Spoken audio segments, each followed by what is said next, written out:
This blind girl, through her faith in God, was able to see things that no one else could. In the small town nestled among gently rolling hills and golden fields of wheat, Emily was born, a child unlike any other. Her eyes, two opaque pearls of deep blue, would never behold the colors of the world or the face of her mother. Born without the ability to see the physical world, fate had charted a life of limitations and dependency for her. The early years of her life were marked by the pitying glances of the townsfolk, who whispered among themselves about the little girl's sorrowful destiny. What a cruel fate for such a fragile child, the women said as they passed by the modest home where Emily grew up under the care of her grandmother Charlotte. Her father had departed even before her birth, unable to accept the responsibility that lay ahead. And her mother, worn out by a difficult labor, had left her an orphan when she was nothing more than a swaddled bundle.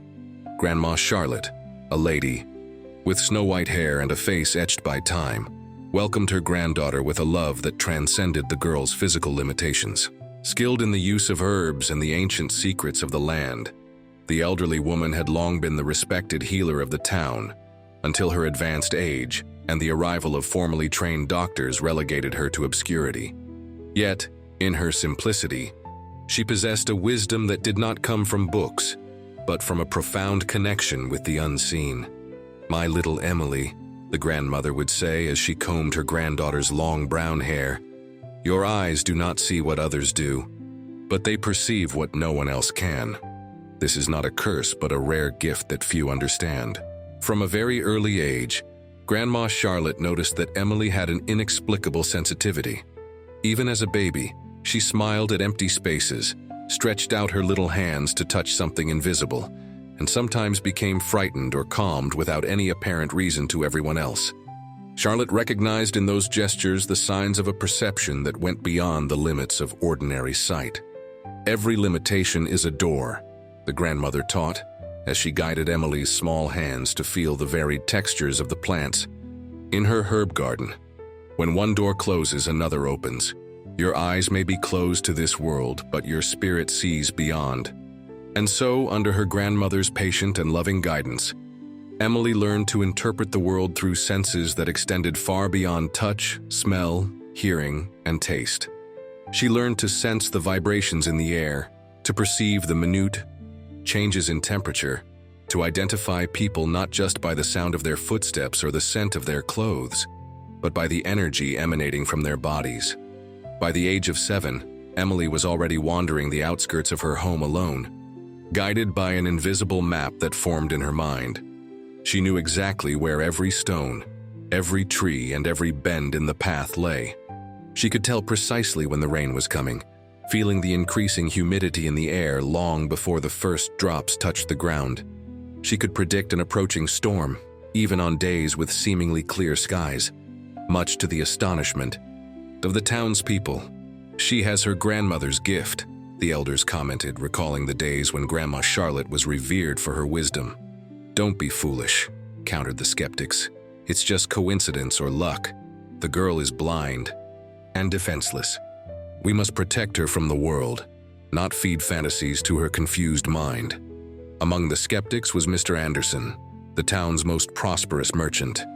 A robust man with thick eyebrows perpetually furrowed in disapproval, he controlled much of the local trade and exerted considerable influence over the others. For him, anything that defied rational control and the laws of the market posed a threat to the established order. "This girl and her grandmother live on superstitions and deceive the gullible," he declared loudly at the market. "Nothing more than tricks and coincidences meant to impress the simple-minded." However, as Emily grew, it became increasingly impossible to ignore her unusual abilities. On a spring afternoon, as she turned 10, the girl was walking with her little basket, gathering herbs for her grandmother, when she suddenly stopped in front of Mary, the young wife of the town's blacksmith. "Why do you cry in silence, Mary?" Emily asked, turning her face exactly toward where the woman sat by the window. "Life grows within you, yet your heart is heavy with fear." Mary, who had just discovered her pregnancy and was terrified to tell her husband, who already complained, about the meager life they led, dropped the fabric she had been mending. No one in town knew of her condition, not even her mother. How could this blind girl know her deepest secret? "Do not fear," Emily continued softly. "The fruit of your womb will bring joy, not sorrow. Your husband will find in your eyes the strength to work with renewed vigor." 6 months later, when Mary's son was born, a strong, healthy boy, the blacksmith, who had initially received the news with trepidation, became the proudest father in town. His work, now motivated by the desire to build a better future for his son, flourished like never before. By the age of 12, Emily was known throughout the town. Some feared her, others revered her, but all respected her presence. She always walked barefoot, claiming that it allowed her to feel the heartbeat of the earth more clearly. Her calloused feet knew each stone, each root, every variation of the terrain. Her hair, now long enough to reach her waist, flowed freely in the wind.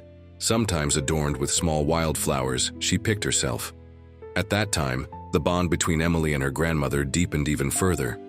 Realizing that her granddaughter had developed abilities surpassing her own, Grandma Charlotte began sharing with her ancestral knowledge passed down through generations in their family. "Listen, Emily," the grandmother would say on the nights. They sat together by the warmth of the fire. "Every plant, every stone, every drop of water holds a story. Learn to listen to these stories, for they contain the secrets of healing and balance." And Emily listened with all her being. She learned to identify the properties of plants not merely by their scent or texture, but by the energy they emanated. She became attuned to the subtle shifts in the soil's conditions, predicting bountiful or meager harvests. She learned to hear the silent lament of wounded hearts and to offer words of comfort that seemed to reach directly to the source of their pain. It was then that Emily met Mr. Mason, the town's carpenter, a man immersed in a heavy silence since the death of his only son. Young Ryan, only 16, had drowned in the river during an unexpected flood 3 years earlier. Since that day, Mr. Mason moved through life like a shadow, his work executed mechanically without joy or purpose. One autumn afternoon, as dry leaves danced in the wind, Emily knocked on the door of the carpenter's workshop. Surprised by the unexpected visitor, Mr. Mason gruffly invited her inside. "Mr. Mason," the girl said, heading straight toward the corner where the man was working, even though no one had guided her. "I bring you a message." "A message? From whom?" he inquired, intrigued. "From Ryan," she answered simply. Mr. Mason dropped the hammer he held, its metallic sound echoing through the empty workshop. His face turned pale and his hands began to tremble. "What did he say?" he stammered. "Your son asks that you no longer bear the weight of guilt," Emily continued gently. "He tells you that his time had come, that there was nothing left for you to do. He is now free from pain and suffering. And he visits this workshop every day, watching your work, proud of the father you are." Thick tears streamed down Mr. Mason's weathered face. For the first time in 3 years, the knot that had tightened his chest began to loosen. How can you know this?" he asked, his voice choking with emotion. "I see him," Emily replied simply. "Not with the eyes I lack, but with the soul's vision that perceives the invisible. He is here now, by your side with his hand on your shoulder. He smiles and tells you he loves you." That night, Mr. Mason wept all the tears he had repressed for years. And the next morning, for the first time since the tragedy, he felt inspired to create something new. He took a piece of fine wood he had set aside and began carving a small boat, reminiscent of the ones he and his son used to build together. Not all of Emily's encounters, however, were marked by reconciliation and peace. Her ability to see beyond appearances often brought her into collision with those harboring hidden secrets. 17-year-old Anna, the daughter of one of the wealthiest families in town, lived under the oppressive rule of a tyrannical father and a neglectful mother. In public, the family projected an image of perfection and harmony. In private, Anna suffered constant humiliation and abuse, silenced by fear and shame. One morning at the local fair, as she helped her grandmother sell medicinal herbs, Emily sensed Anna's approach before the girl even reached her stall. Emily already knew that something was terribly wrong. "Anna," she called out as the young woman passed by, pretending not to notice the herb stall. "The marks on your skin might be hidden under fine fabrics, but the scars on your soul scream." In silence, "How long will you endure living in a home that is nothing more than a gilded cage?" Anna froze, petrified. How could this blind girl know about the bruises on her arms, carefully concealed under long sleeves even in the summer heat? How could she understand the hell that was her home life? "I don't know what you're talking about," Anna replied in a trembling voice, nervously glancing around to see if anyone was watching. "You do," Emily insisted firmly, yet with compassion. "And you also know that remaining silent only fuels the monster growing within that house. There is another future waiting for you, Anna, but you must have the courage to claim it." Those words, spoken with such certainty, pierced deep into Anna's heart. For the first time, she considered the possibility that she might not deserve the treatment she was enduring, that perhaps there was a better life beyond the confines of her home. A week later, emboldened by a strength she didn't know she possessed, Anna sought help from the town's school teacher, revealing the abuses she suffered. The news spread quickly, causing an uproar. Anna's father, once respected in his community, now faced judgment from the townspeople. Her mother, awakened at last from her submissive stupor, found the courage to stand by her daughter. Temporarily taken in by an aunt in the neighboring city, a place where she could continue her studies far from her father's oppressive influence, Anna visited Emily before departing. "How did you know?" she asked, still perplexed. "Pain has its own voice," Emily replied, "and so does hope. In you, I heard both battling for dominance. Hope prevailed, just as I knew it would." As Emily's reputation grew among the townsfolk, Mr. Anderson's resentment only intensified. For him, the influence of the blind girl represented a threat to his control over the simple minds of the town. "This girl and her grandmother are dangerous," he declared at a meeting with the town's most influential men. "They're filling people's heads with superstitions, steering them away from the paths of reason. And that scandal involving Rodney's daughter? Interfering in family matters crosses every line of respect and decency." Many nodded in agreement. Mr. Anderson's prestige still weighed heavily on community decisions. "What do you propose we do?" asked the town baker, a burly man with rosy cheeks. "Isolate these women," Mr. Anderson replied firmly. "Stop trading with them, avoid seeking their counsel, and bar them from the town's festivities. When they feel the weight of exclusion, they will either conform or leave." And so began a silent campaign against Emily and her grandmother. Doors closed on them, conversations halted when they approached, and vendors refused to negotiate with them at the market. Grandma Charlotte, already weakened by old age, felt the blow deeply. The rejection from those she had served for so many years reopened old wounds in her heart. Her health, already fragile, quickly began to decline. Sensing the change in her beloved grandmother's vital energy, Emily devoted herself entirely to caring for her. She used every bit of knowledge about medicinal herbs she had learned, preparing infusions, poultices, and ointments. She massaged her grandmother's weary feet with aromatic oils and sang ancient songs about times when people and nature lived in harmony. Yet there was one ailment that no herb could cure: the profound sorrow that consumed the elderly woman's spirit. "Do not worry about me, my dear," Grandma Charlotte would say in an ever-softening voice. "My time in this world is drawing to a close, and I leave knowing I planted in you the seed of ancestral wisdom." "Don't speak like that, Grandma," Emily protested, tears streaming down her delicate face.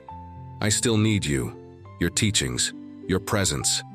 Everything you need to know is already inside you," the grandmother replied, gently caressing her granddaughter's hair. "Just listen to the whisper of wisdom in your heart, and you will never be afraid to walk alone." One winter night, as snow gently cloaked the roof of the modest house and the wind howled among the trees, Grandma Charlotte passed away peacefully in her sleep. Lying beside her, Emily felt the exact moment when her beloved grandmother's vital energy left the physical body and merged with the universal energy. "Go in peace, my teacher, my guide," she whispered, kissing her grandmother's still warm forehead. "Your love and wisdom will live within me as long as I breathe." The funeral was a modest affair, with few attendees due to the isolation imposed by Mr. Anderson. Those who came did so in near secrecy, fearing reprisal. Now 14 years old, Emily faced the ceremony with a dignity that even swayed the most cynical onlookers. There were no uncontrolled weeps, only silent tears marking a serene, almost transcendent face. After her grandmother's passing, many expected Emily to leave as well, perhaps to seek refuge at a city institution that embraced those with her condition. Even Mr. Anderson publicly suggested that this was the best path, even offering to arrange for her transportation. But Emily surprised everyone once more. She not only decided to remain in the home she had shared with her grandmother, but also embraced the role of healer and counselor that Grandma Charlotte had served for so many years. "They say the girl has completely lost it," murmured Mr. Anderson's supporters. "How can a blind 14-year-old live alone and even intend to care for others?" Despite the criticism and boycott, Emily remained steadfast in her purpose. She continued cultivating the herb garden, preparing natural remedies, and offering guidance to those few who dared seek her out, mostly in the shadows of the night. It was during this period that Emily's connection with the unseen reached new heights. Alone in the modest house, free from daily distractions, she delved deeply into her intuitive gifts. Seated in the center of her garden, she meditated for long hours, absorbing the energy of the plants and the earth, silently conversing with nature's elemental forces that only she could perceive. Her dreams also grew vivid and significant. Often Emily would awaken certain that she had received important messages during her sleep, guidance that helped her further refine her knowledge of healing and energetic balance. A year passed. The forced solitude, rather than weakening her, only fortified her. Her once timid, almost imperceptible presence now radiated a serene strength that could not be ignored. Even those who once shunned her out of fear of Mr. Anderson began to notice the transformation. The blind girl had become a luminous young woman whose mere walk down the town streets brought with it a revitalizing breeze. It was then that strange events started occurring in the town. First, minor happenings. Milk that soured inexplicably, chickens that suddenly ceased laying eggs, seeds that refused to sprout despite favorable weather. Then came the nightmares that tormented the townspeople's sleep. Constant images of suffocating darkness and the distant cry of a child. The most superstitious began whispering about curses and vengeful spirits. Some even suggested that Emily herself was behind these phenomena, using supernatural powers to exact revenge for the mistreatment she had endured. Mr. Anderson, ever eager to stoke fear against the young girl, wasted no time in spreading these rumors. "Didn't I tell you she was dangerous?" he repeated to anyone who'd listen. "Now we're all suffering the consequences of her malevolent presence among us." Day by day, the tension mounted, fueled by fear and ignorance. On one particularly dark night, as a sudden storm battered the town with furious winds and terrifying lightning, a small mob gathered outside Emily's house. "Get out of here, witch!" some screamed.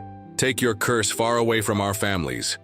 Emily, sensing the mob long before they reached her door, sat serenely in her rocking chair on the porch. When the shouts began, she simply rose and walked to the edge of the steps, her face briefly illuminated by the lightning streaking across the sky. "I bring no curse," she said clearly, her voice rising over the storm's roar. "On the contrary, I come to warn you of a real danger looming over our town." Her words, spoken with such conviction, momentarily silenced the hostile cries. Even Mr. Anderson, leading the group, found himself rendered speechless. "This land," Emily continued, pointing broadly at the ground, "holds ancient memories, some beautiful, others terrible. Our ancestors made a pact with the forces of nature, respect in exchange for protection. That pact was broken when we began to forget our old ways, when we allowed progress and profit to shatter the delicate balance." Her blind eyes, two shining pearls in the darkness, seemed to fix directly on Mr. Anderson, who shivered as a chill ran down his spine. "The signs you have witnessed, the sour milk, the non-laying hens, the seeds that won't sprout, the nightmares, are warnings. Warnings that something far graver approaches if we do not restore the balance." An uncertain murmur passed through the gathered crowd. The conviction in Emily's words began to shake even the most skeptical. "And what pact is this you speak of?" Mr. Anderson finally demanded, trying to keep a tone of disbelief even as his voice betrayed a hint of unease. "The pact of mutual respect," replied Emily. "The commitment to honor the land that nourishes us, to take no more than we need, and to share equitably the fruits of our collective efforts. This pact was broken when greed began dictating the rules of our coexistence, when we forgot that we are all part of the same living tapestry." Her blind eyes appeared to see beyond the faces before her, beyond the stormy night, beyond the present moment. "North of the hill, where you now have built your new warehouse, lies an ancient stone circle, a sacred place where our ancestors once held ceremonies of thanks and renewal. By demolishing those stones and desecrating that space, you have disturbed a delicate balance that kept certain shadowy forces at bay." A murmur of astonishment rippled through the crowd. How could she know? About the stone circle? Mr. Anderson had secretly ordered its removal at night, so that no one could oppose the construction of his warehouse. "That's a lie," he yelled, though his voice sounded weak and unconvincing. "There were no stones on that property." "There were," countered an elderly voice from the back of the crowd. It was old Peter, the local shepherd who lived on the outskirts and rarely involved himself in town matters. "I remember them from my childhood. My grandfather used to say they were as ancient as the mountains." Other elders began to affirm, recalling stories from their youth about the sacred circle and the ceremonies held there in times long past. Seeing his control slip away, Mr. Anderson tried one last recourse. "Then what do you suggest we do? Tear down my warehouse and replace it with old stones, just because a blind girl indulges in ridiculous superstitions?"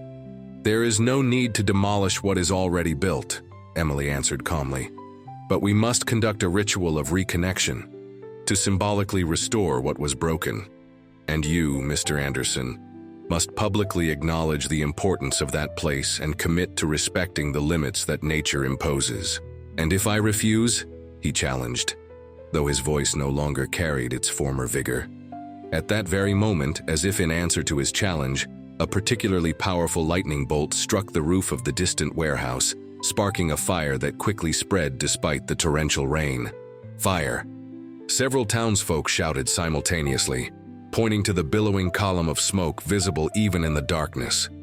The mob scattered in panic, racing toward the warehouse with buckets and tools in a desperate attempt to control the flames before they could destroy the grain reserve that would sustain the town through the winter. Mr. Anderson, as pale as a ghost, remained behind, his eyes darting between the distant blaze and Emily's composed face.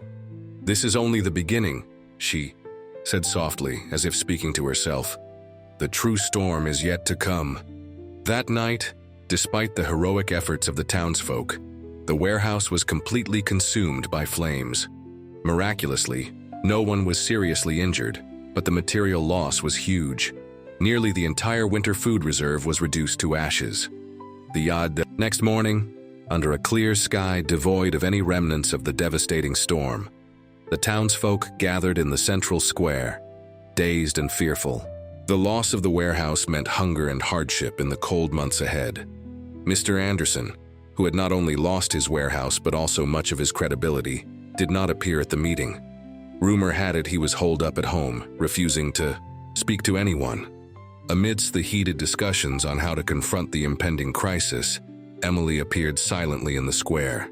Her presence immediately silenced the crowd. Many still feared her, associating her with the catastrophe of the previous night. Yet others began to see in her a glimmer of wisdom and guidance. "I know you are afraid," she began, her calm voice striking a stark contrast with the earlier commotion. "Winter is coming and our food reserves have been destroyed.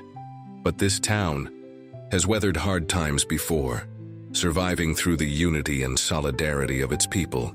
A murmur of agreement spread through the crowd. The elders recalled particularly harsh winters, floods, and droughts, and how the community had always found a way to overcome adversity. "Moreover," Emily continued, "nature has never been our enemy, even when it seems to punish us." It simply follows its own laws, older and wiser than ours. If we listen carefully, nature will reveal paths that our eyes alone cannot see. A reflective silence ensued. Somehow, Emily's words ignited a hope that had nearly been extinguished with the warehouse's ruin. "So, what do you propose we do?" finally asked the blacksmith, who had emerged as an informal leader after Mr. Anderson's disappearance. "First," Emily replied, "we must carry out the reconnection ritual I mentioned last night, not only to appease the disturbed forces, but to reinforce our own bonds with the earth that sustains us. Then we must reorganize our priorities as a community. There are ample resources in the surrounding forests and fields, but we need to learn to harvest them sustainably, respecting nature's cycles." Over the following hours, Emily outlined a surprisingly practical plan to face the winter, quickly cultivating certain cold-resistant herbs and vegetables, identifying available wild roots and berries, engaging in controlled and respectful hunting that would not upset the local fauna's balance, and organizing a sharing system to ensure that no family would suffer severe deprivation, regardless of their status. "Each one of us possesses skills and knowledge which, when shared, multiply," she explained. "The blacksmith can craft better tools for harvesting, the weaver can prepare warmer clothes, and those familiar with herbal secrets can teach the younger ones. Together, we are stronger than alone." Emily's plan, though challenging, inspired the townspeople.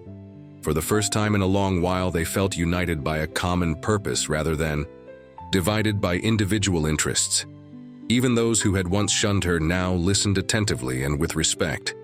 3 days later, under the silvery glow of a full moon, the ritual of reconnection took place. Emily led the townsfolk up the hill, where the ancient stone circle once stood.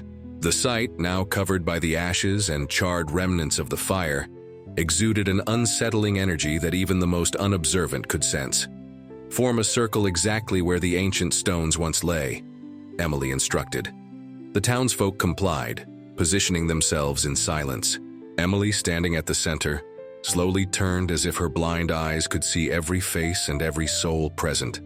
"Join hands," she requested, "and feel the energy flowing from one to another, forming a living circle, a new sacred space built not from stones, but from beating hearts." A collective shiver ran through the group as hands were clasped. Many later insisted they felt an invisible, almost electric current circulating around the circle. "Now," Emily continued, her voice deepening with an almost ancient resonance, "let us renew the pact our ancestors made with this land. Repeat after me. We honor the soil that nourishes us. We honor the soil that nourishes us," the people repeated in unison. "We respect the water that gives us life. We respect the water that gives us life. And we revere the air that fills our lungs. We revere the air that fills our lungs. We fear and admire the fire that transforms and purifies. We fear and admire the fire that transforms and purifies." As these ritual words were recited, something extraordinary began to occur. The wind, previously still, started swirling around the group, lifting the ashes in a rising spiral. The charged air vibrated with a palpable energy. "We commit ourselves to take only what we need, to share fairly, to respect the cycles of life and death. We commit ourselves to take only what we need, to share fairly, to respect the cycles of life and death." At that moment, Mr. Anderson, who had been watching the ritual from afar, finally mustered the courage to join. His face, formerly marked by haughty disdain, now bore only weariness and defeat. May I join you?" he asked in a trembling voice. A tense silence fell over the group. Many looked to Emily, waiting for her response. "This circle is open to all who come with a sincere heart," she replied, extending her hand toward the merchant. "Take your place among us, Mr. Anderson, and help us mend what has been broken." With hesitant steps, he joined the circle, taking the offered hands. Silent tears streamed down his aged face. "And thus we seal our renewed pact," Emily concluded, "promising to honor and protect this land as it honors and protects us." "And thus we seal our renewed pact," everyone echoed, including Mr. Anderson. promising to honor and protect this land as it honors and protects us. In that moment, as the final words were spoken, an inexplicable phenomenon occurred. The swirling ashes suddenly settled, revealing, to everyone's astonishment, small green sprouts emerging from the scorched earth. Where once lay only destruction, life now burst forth with surprising vigor. A murmur of awe passed through the circle. Even the skeptics could not deny what they saw with their own eyes. "Life always finds a way," Emily murmured softly. "Even in the ashes of destruction, seeds of renewal await the moment to bloom." That night marked the beginning of a new era for the small town. In the days and weeks that followed, the townsfolk worked together with a renewed spirit of cooperation that many thought long lost. Emily's plan was executed with enthusiasm and dedication, and amazingly, the land seemed to respond to the change in the citizens' attitudes. Emergency crops produced a more bountiful harvest than expected. Wild game appeared just when needed, and in the right numbers, as if voluntarily offered for sacrifice, and even the weather, normally harsh at that time of year, remained mild enough to allow outdoor activities for longer periods. Mr. Anderson, deeply transformed by the experience, offered his own residence, the largest and most comfortable in town, as a community shelter for the most vulnerable during the winter. He even began living in a small adjoining cabin, where, for the first time in decades, he discovered the simplicity and joy of a life without excess. As winter progressed, the town not only survived, but thrived in unexpected ways. The sharing system that Emily established forged new bonds among families who had rarely spoken before.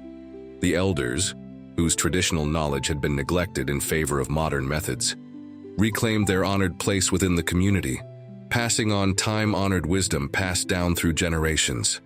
The children, particularly, flourished with this renewal. Emily created a story circle, where the elders shared legends and life lessons with the young during long winter nights. These tales, of respect for nature, courage in adversity, and the importance of community, planted seeds of wisdom in the fertile minds of the children. "You all are the future of this town," Emily would say to the small ones gathered around, her captivated by her serene presence and wise words. "In your hands lies the responsibility to keep alive the pact we have renewed." When spring finally arrived, ushering in nature's exuberant rebirth, the town had been fundamentally transformed. On the spot where Mr. Anderson's warehouse once stood, a new circle of stones now rose, constructed from the very remnants of the fire, each stone carefully arranged by hands that now understood its sacred significance. This new circle became the heart of the community, a place of gathering, celebration, and rituals marking the changing seasons and important milestones in the collective life. Here, weddings were celebrated, newborns were introduced to the community, and the elders were honored in their transition to the next world. Emily, now 16, had grown not only in age, but in wisdom and influence. Her delicate face, framed by hair that cascaded down to her waist, radiated a calm and strength that inspired respect and love in everyone who knew her. Her home, once isolated by Mr. Anderson's campaign, became a center of healing and learning. People from neighboring towns began to seek her out, drawn by tales of her extraordinary ability to see beyond the visible realm. She attended to everyone with equal compassion and attention, regardless of their background or status. It was during this time that Emily began training apprentices, sensitive young souls, chosen not through her own design but drawn by their innate intuition, started accompanying her on daily activities, learning the secrets of medicinal herbs, the art of reading, subtle energies, and the wisdom of nature's cycles. "I can't teach you to see as I do," she explained to her apprentices. "Each one of you must find your own way to perceive the invisible. My blindness opened doors that your physical eyes keep firmly closed. But there are other paths, ways to transcend the limits of ordinary senses." Among these apprentices was Miguel, a 17-year-old, the son of the local miller. From childhood, Miguel had exhibited an extraordinary sensitivity, often intuitively knowing when someone was ill or troubled before any external symptoms appeared. His parents, fearful that such a gift might make him a target, had always urged, him to hide this ability.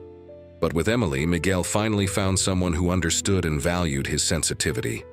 Under her guidance, he learned to refine his perceptions, to differentiate the various energies emanating from people and places, and to use this knowledge to promote healing and balance. "Your eyes do see," Emily told Miguel, "but your soul perceives. Learn to trust your soul more than your eyes, for while eyes can be deceived by appearances, the soul recognizes the essential truth." As the years passed, Emily's reputation spread far beyond the small town. People from distant places embarked on long journeys to consult the blind seer, as she came to be known. Many arrived skeptical, yet few left without having been profoundly moved by the wisdom and compassion emanating from her. On her 20th birthday, during a celebration held in the Stone Circle, a ceremony to honor the young woman who had done so much for the community, Emily suddenly stopped speaking mid-sentence.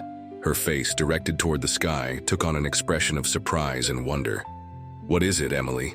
asked Miguel, concerned by his mentor's sudden change. "Lights," she whispered. "I see lights. Colors I never imagined could exist. It's so beautiful." A confused murmur rippled through the crowd.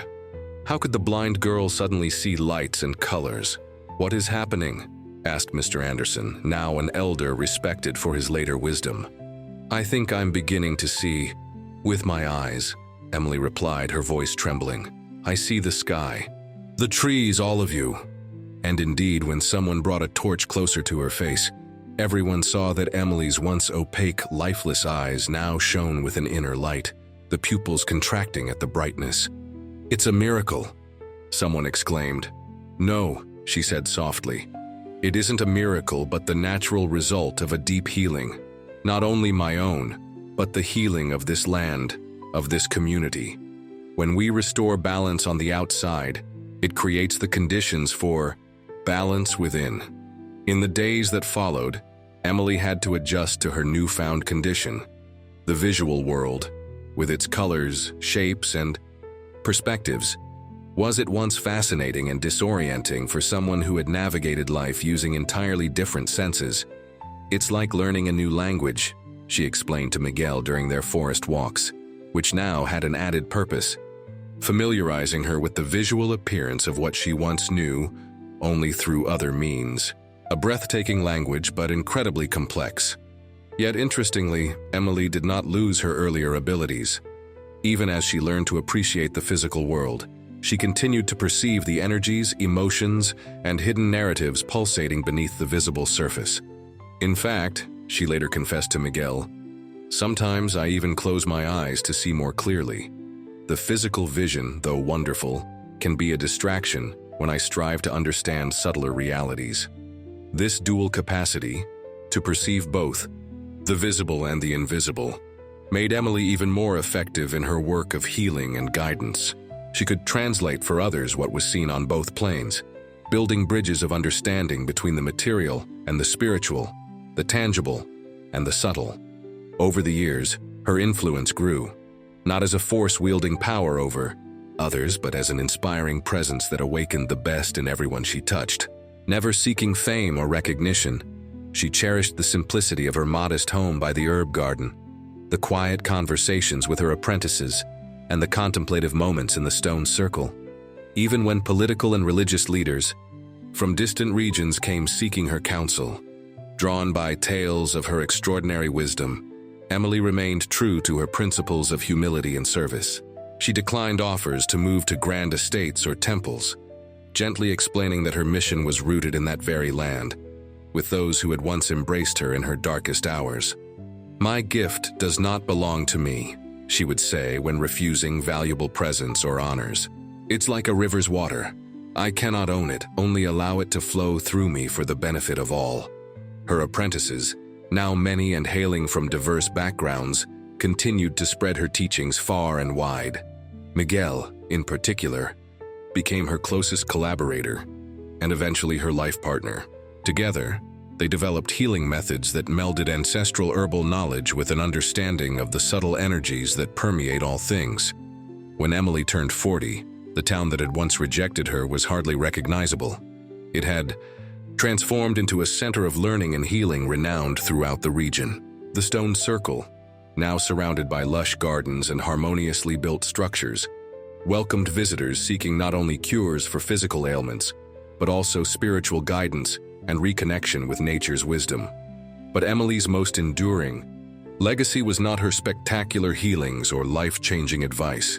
It was the transformation in how people perceived reality. Through her example, she taught that physical limitations could be gateways to extraordinary abilities, that true vision transcends ordinary sight, and that within every being, every element of nature, lies a profound wisdom waiting to be recognized. The blind girl who saw what no one else could became not merely a story told on winter nights, but a living symbol of transformation and hope. Her name and her teachings echoed through generations, reminding all that the invisible is as real as the visible, and that true wisdom comes not only from external knowledge but from the ability to peer within and recognize our essential connection to every living thing.